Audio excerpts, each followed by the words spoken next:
Bonjour et bienvenue. Aujourd'hui, on va plonger ensemble dans un voyage spirituel assez incroyable. Un chemin qui va littéralement de l'ombre à la lumière.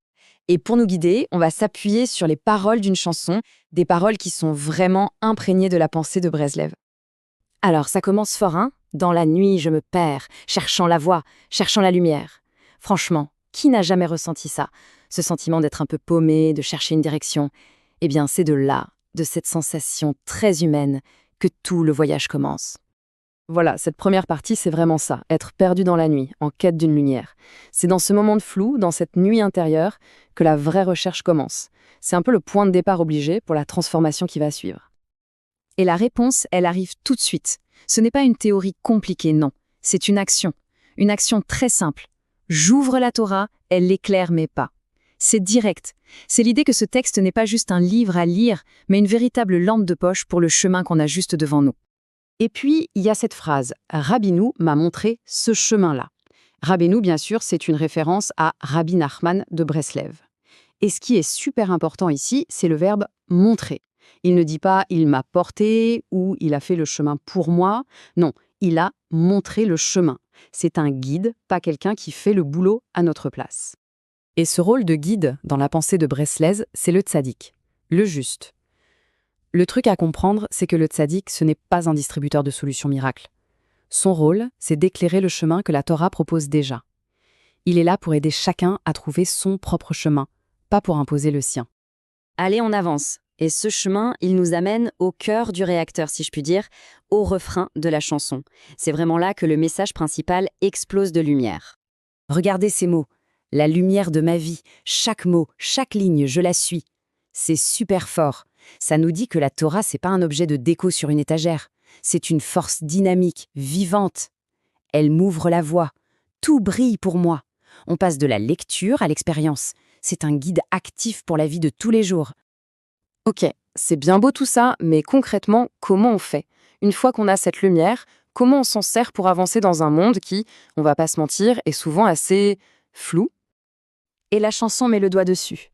D'un côté, on a le monde flou, et de l'autre, la promesse. Je reste clair. C'est ce contraste qui est génial. Peu importe le bazar ambiant, les enseignements de la Torah permettent de garder un cap, de choisir une route simple et sincère. Et pour donner une image, un modèle, la chanson fait référence à Yaakov. Comme Yaakov, je marche droit. Yaakov, c'est l'archétype de celui qui avance droit, qui persévère malgré les épreuves. L'idée, c'est que la foi, c'est un peu comme un GPS pour éviter les pièges du chemin. Et suivre ce chemin, ça a des effets bien concrets. Ce n'est pas juste une idée en l'air. Les paroles parlent de 3 bénéfices clairs. La protection, un cœur qui devient plus fort et la sérénité. La Torah, c'est plus qu'une carte, ça devient une sorte d'armure pour l'âme. Bon, mais soyons réalistes. Parfois, ça se corse vraiment. Que faire quand tout part en vrille, quand on est complètement submergé par le chaos? Eh bien, c'est là que vient peut-être le conseil le plus important de la chanson. Quand tout se bouscule, je m'accroche fort. C'est un réflexe vital. Et pourquoi?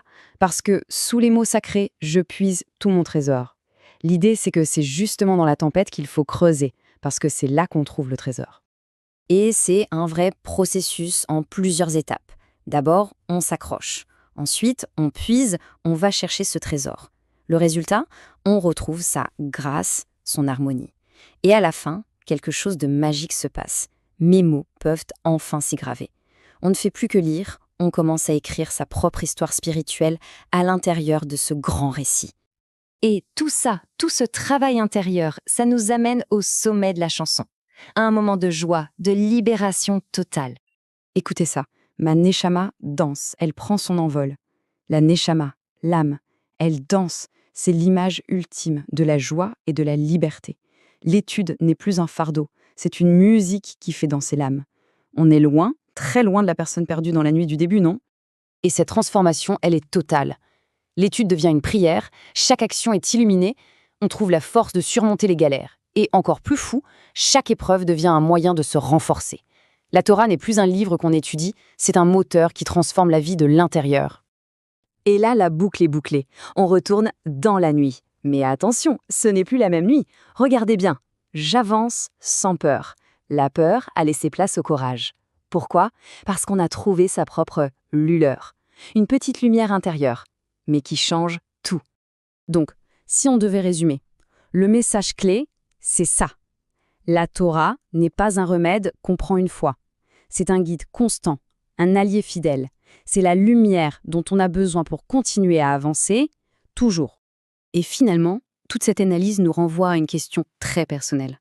Dans nos propres moments d'obscurité, dans nos propres nuits, où peut-on trouver notre propre lumière, celle qui nous guidera et nous empêchera de nous perdre ?